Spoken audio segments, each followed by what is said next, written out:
statement in the House of Commons on Ukraine. There have been some reports, some claims from the US that the Ukrainians have agreed to a peace deal. We'll try and get you some information on that. Let's welcome right now Steve Gill. He's a former advisor to both the Clinton and Bush administrations. Joins us right now. Good afternoon to you, Steve. Hey, Julia, good to see you. Thank you very much indeed for joining us. I mean, it's extraordinary if that is the case. Look, first of all, we had this 28-point peace deal. I mean, it was a surrender deal, by all accounts, written originally by the Kremlin. Russia being given more land than they've even managed to conquer over the best part of 4 years of war. And now we've got a European 19-point plan, which basically takes out a lot of the more egregious claims of the Russian plan. And we've got talks between Trump and Zelensky. We've got supposedly there's still this Thursday deadline for a deal. Otherwise, Trump's walking away. What on earth, Steve, is going on? Yeah, I think the biggest problem in the adjustments to this deal, whether it's egregious or not, is that Zelensky and the European Union are demanding that the provision calling for an audit of the billions of dollars that have been provided to Ukraine be provided, that there be an accounting of where have U.S. and U.K. tax dollars gone. The fact that they don't want an audit, the fact that you've seen corruptocrats in Ukraine flee the country with billions and they don't want accountability, and that's being removed, tells me that there are serious problems. I really don't think that is the biggest issue. I hate to did you see what happened with U.S. money in Iraq and Afghanistan? Billions upon billions upon billions just disappeared like that. Wars result in corruption, and every former Soviet state is riddled with corruption. We know that. That is not the main issue when thousands of people are being killed, for goodness sake. Well, you would think that Zelensky would want to stop the killing. Instead, he wants to make sure the money flow continues. He does. He's been dealing with corruption. He's not going to be able to deal with it overnight. There's no doubt at all. I mean, this is a Kremlin talking point. I do hate it when you do this, Steve. It's not a Kremlin talking point. It's an American taxpayer talking point. I want to know where my money went. Well, you weren't bothered when Iraq and Afghanistan. Oh, yeah, I was. Yeah, I have been. We should all be worried where the money goes. There's no doubt at all. However, that's got nothing. I don't like it when our members of Congress are trading stocks and getting rich. Yeah, I'm with you. In the US. I don't think, with all due respect, Steve, I don't think that's the key issue right now when we're talking about ending a war in Europe and the terms in which it could be ended, and whether or not Russia gets the message that come back for a bit more in a few years when you're ready, and the message that Russia gets, and indeed Xi Jinping in China, because he's randomly he had a chat with Donald Trump the other day about Taiwan, about the message about what US and other NATO members, but crucially the biggest military and industrial power in the world, the US, will do when foreign dictators, murderous dictators, basically attack democracies. And what is the message that is coming out of the US right now? Well, I think the message is that a democracy is not one where you cancel elections, cancel foreign media, cancel the rest of it. We didn't have elections during the Second World War, Steve. Julia, you have to deal with truth. And we didn't have elections during the Second World War. Why not? Because we were at war. Ukraine is at war. Loads of women have left. Men are on the front line. You can't hold a democratic election in the middle of a war. No country does. Don't tell me America did in the Second World War. You weren't actually being invaded at the time. Can you answer the actual point about whether or not your country is willing to step up and protect a nation from being invaded by a foreign murderous dictator?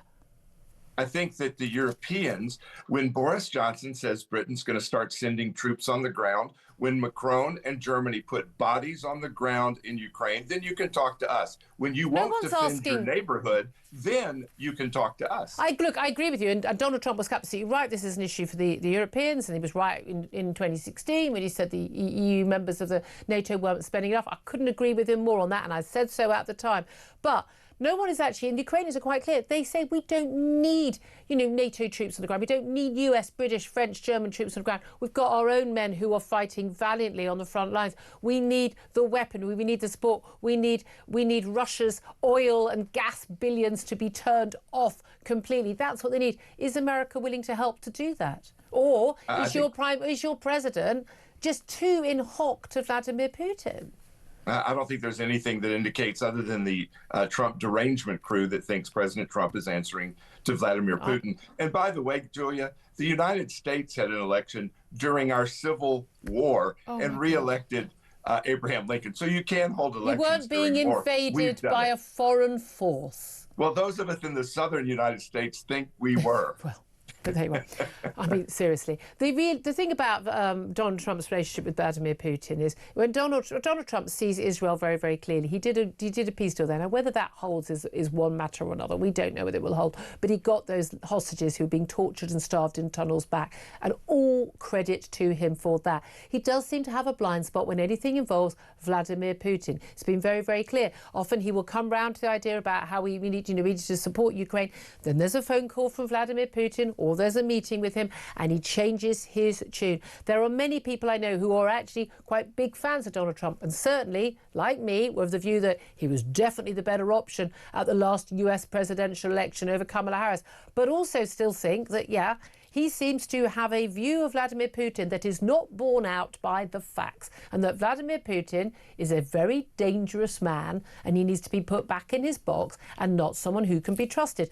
No one else in NATO thinks he can be trusted, least of all the Polish, the Baltic states, those who are next on the list for Vladimir Putin to conquer. So why on earth does your president keep seeming to think that you can take Vladimir Putin at his word? Because I think you have to have two willing partners to get any kind of a peace deal. And as long as Vladimir Zelensky keeps demanding that the war continues until they are given back the territory that has been taken, until Vladimir Zelensky acknowledges that NATO expansion is not going to happen. He still demands that NATO expand into Ukraine. Vladimir Zelensky has, I mean, not demand, NATO doesn't expand. People apply to join because they're scared of being invaded by Russia. I wonder why they would be scared of that. Zelensky has actually, there's been loads of evidence in the last 6 months so that he has conceded that he may well end up losing the territory that has already been conquered by the Russians. But to hand over territory they haven't even conquered, the fortress towns that are currently protecting the rest of the country, including the capital Kyiv, from Russian forces, and to make Ukraine pay for the privilege, and to not offer a proper absolute cast iron guarantee that not one Russian steel cap can go over that line, otherwise NATO will come to their aid. Why would any leader of any country, including Ukraine, agree to anything else? Because Zelensky hasn't agreed to those points, Julia. He is still saying that they will do a deal and then they still want to be in NATO, and NATO is still listing the They want to be in NATO to protect them from a future war. They're not a member of NATO, and the deal that was made decades ago was that there would not be an expansion of NATO in Ukraine. You know what? Either the US or the UK lied. Do you know that deal, Steve? That was signed by the Americans, the Russians and the Brits. And you know that we all also guaranteed, the US and the Brits, we guaranteed to maintain Ukraine's national sovereignty. But they've also tried to expand NATO and are still continuing to do so. They don't try and expand NATO. Zelensky, Ukraine has not got NATO membership. They haven't yet, but they keep saying that's what's next. Why do they want it? Why did Finland Finland want to join? Why did Sweden want to join? They never felt the need for NATO membership before. Why do they want to join? Why do the Baltic states want to be in NATO? Why does Poland want to be in NATO? Could there be any reason between all of these countries about why they want to be in NATO? Well, I think some of them do have the fear of Russia. No. But the fact is that Ukraine was Russian. Eastern Ukraine still considers itself Russian. And again, Zelensky is not agreeing to what you're saying he's agreed to. You need to listen to what Zelensky's saying, Julia. He is not agreeing to what you're pointing out, that he is willing to concede the territory. He's willing to concede that he can't have it now, but they're going to take it back. He's the one wanting to have a future war. No, not conceding to a foreign national invading force taking their territory. Just out of interest, which part of America are you happy for Russia to invade and you would just go, yeah, fine, keep it? Just tell me, which part of America? I think we would defend our country. Julia, you have hundreds of thousands of Ukrainian men draft dodging and fleeing. They should fight for their country the way we have done in our country in past. I hate to tell you, Steve, in the past, I hate to tell you, only 40% of young Americans said they would fight for their country in America. You're going to have a problem if and when a war does happen yourself.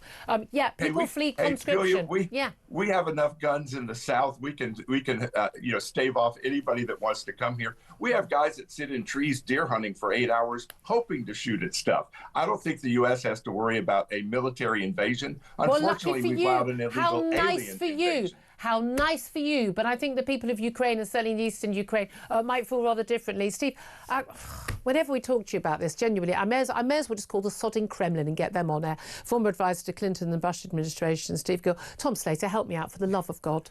Bit of an indication of how we got here with this peace deal, I suppose, insofar as there's a lot of people, not just in American politics, but in politics generally, who have bought into this idea that somehow Ukraine are the problem. And they brought it on themselves. Look, we can talk about the broader context in which this conflict erupted. Of course, there are two sides to every story. That's not what this is. It's blaming Ukraine for its own invasion and blaming Ukraine for for peace not suddenly breaking out. What is being talked about is essentially they need to capitulate or else, and that is something which obviously no leader of Ukraine, regardless of whether it's Volodymyr Zelensky or any of the alternatives, would have happily agreed to. Absolutely. Or we would... sorry. What a helpful time to be sneezing. I do apologise, everybody. Again, Winston Churchill will be rolling in his grave. 12:49 is the time.